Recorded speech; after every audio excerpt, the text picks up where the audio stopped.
Hello and welcome to my Club World Cup predictions part 2. We have got groups E to H. So yeah, let's just dive straight into these predictions for the Club World Cup part 2 predictions for these first round of matches in the group stages. So into the first game we go in the second part of these group stage matches, and it is Fluminense taking on Dortmund in on the Tuesday, the 17th of June. Fluminense in some fine form. They're quite a good Brazilian side, are Fluminense, but you would back Borussia Dortmund to get the job done, being the European side and in better form than Fluminense themselves. Winning 5 of the last 5, Dortmund concede a few goals themselves, but score as many as they need to and win those games. This one is taking place in New Jersey, of course, at the MetLife Stadium, so this should be an interesting game of football to watch at the MetLife. Group F, this also concludes of Mamelodi Sundowns and Ulsan HD. It should be a routine route for Dortmund, who do have the likes of Julian Brandt, Seru Guirassy, who's scored 21 goals last season. He will definitely be a player to watch in this comp. Gonna back Dortmund for a 2-0 away win over Fluminense, even though it's not away, they are away in the game. So you're backing Dortmund to get a nice 2-0 win over Fluminense here. Into the next game we go as River Plate take on Urawa Red Diamonds. Urawa Red Diamonds winning their last match, taking on Yokohama, and they won that game by 2-1. River Plate drawing their last two games, 1-1 against Union and Platense in the Argentinian League. And did they win the Argentinian League this year? This was their Copa Libertadores group, but yes, they didn't do well in the Argentinian Cup as they lost to Platense on penalties. River Plate did have Julian Alvarez, obviously don't now. They have Miguel Boya, top scorer, 5 goals.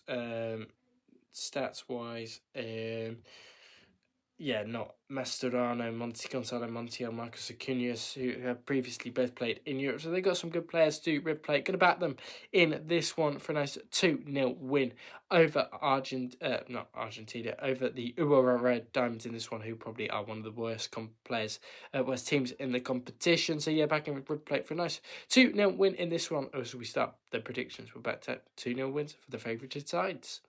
And then into the next game that will begin at 11 p.m. and it is Ulsan HD taking on the Mamelodi Sundowns. The South African outfit have been okay coming into this. They are maybe some dark horses coming into this competition. Definitely might go a bit further than people expect them to, and definitely might even get out the group stages depending what happens with them and Fluminense, of course. So yeah, that might be the shootout to win this one. Mamelodi Sundowns did lose their previous game against the Pyramids, of course. I don't know if they're Egyptian, but that's are they in Egypt?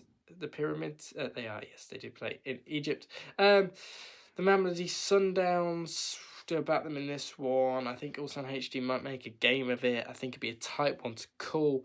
This one, I'm going back a 1-1 draw between Ulsan HD and the Mamelodi Sundowns. And 11 p.m. I won't be staying up for this one, unfortunately. I'm going for a 1-1 draw between Ulsan HD and Mamelodi Sundowns.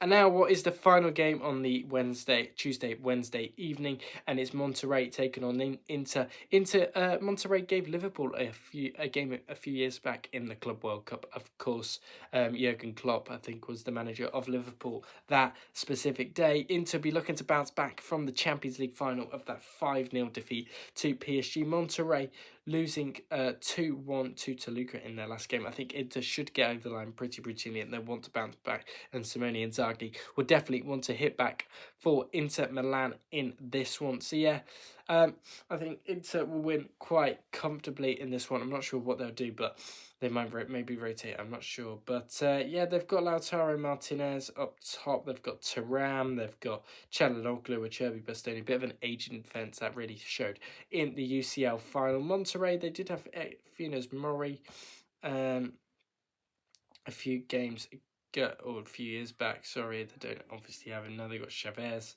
He seems recognisable. I don't recognise any of their players. Going back Inter for a 2-1 win in this one in California at the Rose Bowl. So yeah, back in Inter for a nice 2-1 away win in the US, and to get over the line against Monterrey. Now it's Manchester City taking on Wydad Casablanca, the Moroccan side, who have previously given Sevilla and Porto a few games themselves. They come up against Man City side that I don't think are going to give them any. I don't think they're going to give Manchester City any problems in this one, are Wydad. That's not being disrespectful. It's just they just don't simply have the squad for a Manchester City, and probably will not qualify at all, and probably will finish bottom of their group. Hopefully, I am proved wrong, but yeah, I think City are definitely one of the favourites. Definitely with Rodri back, Manchester City do look good now under Pep Guardiola, and maybe can show signs of what they did last season and the season before that with Rodri in their midfield. Hopefully, he doesn't get injured, because City are in a real bit of trouble if he does. Wydad, do they have any recognisable players? Not that I know of. Obeng, but yeah, City have the likes of Haaland, Foden, Gundogan, Marmoush, Bernardo Silva. So yeah, going about Manchester City to win this. I'm going to go 4-0. I'm going to go big. I think Man City will be quite comfortable in this one. And I think they'll get the job done and win by 4-0. And probably what is the most highlighted match of them all is Real Madrid taking on Al Hilal. That's right. Real Madrid and Xabi Alonso, Trent Alexander-Arnold going to be there for Real Madrid in this Club World Cup, and they definitely will be favourites, along with Man City, along with PSG, to go and win this and go all the way and win the competition. Al Hilal are no slouches though. Koulibaly, Milinkovic-Savic, Mitrovic up top. They've got some great players, and I think they could give Real Madrid a bit of a test if they are up for it in this one. Real Madrid finishing 3 wins on the bounce in their final bit of the La Liga season. So yeah, I think Real Madrid will get the job done in this one. I'm not sure how Al Hilal have Mitrovic, Milinkovic, Savic, Al Dassari, who was one to watch for next year's World Cup of Saudi, have qualified. Koulibaly at the back, Bono in midfield, and Renan Lodi. So yeah, they've got a good team, Al Hilal. They could definitely cause Real Madrid a bit of a shock here. I'm not going to go for that though. I'm going to back Real Madrid to win this one. They've got too much quality. Bellingham, Vinicius, Mbappe, the lot. I'm going to back Real Madrid for a nice 3-1 win in this one at the Hard Rock Stadium in Miami. So yeah, backing Real Madrid to get a nice 3-1 win over Al Hilal in this one. And then into the penultimate game of this match day, it is Pachuca against a team that shouldn't have really qualified in Salzburg. I'm not sure how they actually got it, something to do with the UEFA ranking.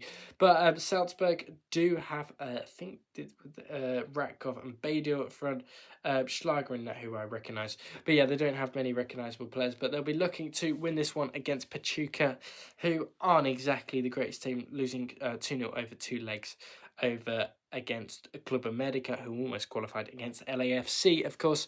I think Salzburg will be too good for these in the end. I don't think Pachuca are going to put much of a fight up. I know they may be okay. They do play in Mexico, so they could maybe give Salzburg a bit of a game, actually. Looking on the league, they actually do play, and this one is being played in Ohio, in Cincinnati. Yeah, screw it. I'm going to back Pachuca to win this. I'm going to go Pachuca 1, Salzburg 0. I just don't think Salzburg are going to be quite ready. And now we head into the Middle Eastern part of the world as Al Ain, that's right, take on Juventus. Yes, it has been played in Audi Field. Al Ain do play in the Arabian Gulf League in Saudi. No, not in Saudi, in Bahrain. So yeah, Al Ain they could cause a bit of an upset. They some Asian sides are quite good in this competition, and they usually can cause a few upsets of their own. A lot of teams like the North American and Asia sides can cause upsets. So yeah, Juventus I think are going to be too strong for Al Ain in this one. They've done well to get here, have Al Ain, but yeah, I think they might come at trumps against Juventus. They've also got Manchester City and Wydad Casablanca also in their group, so I think they might struggle. So yeah, I'm gonna back Juventus in this one to get over the line. I think they have enough quality. I think Allegri's still in charge. Is he still in charge? No, he's Igor Tudor in charge. Colomwani, Locatelli, Yildiz, and they've got so many great players. Thuram in the midfield, Lloyd Kelly at the back as well. So yeah, I'm gonna back Juventus for a 3-1 away win. I know they're not actually away, but it's away in the game. So yeah, going to bet Juventus for a 3-1 win over Al Ain in this one, and them to get over the line. thank you for watching my Club World Cup predictions part 2 between Group E and H. Next video will probably be something English fan related. I'll have to see about that one. Don't forget to like, share, subscribe, do all that good stuff. I'll speak to you all on the next one.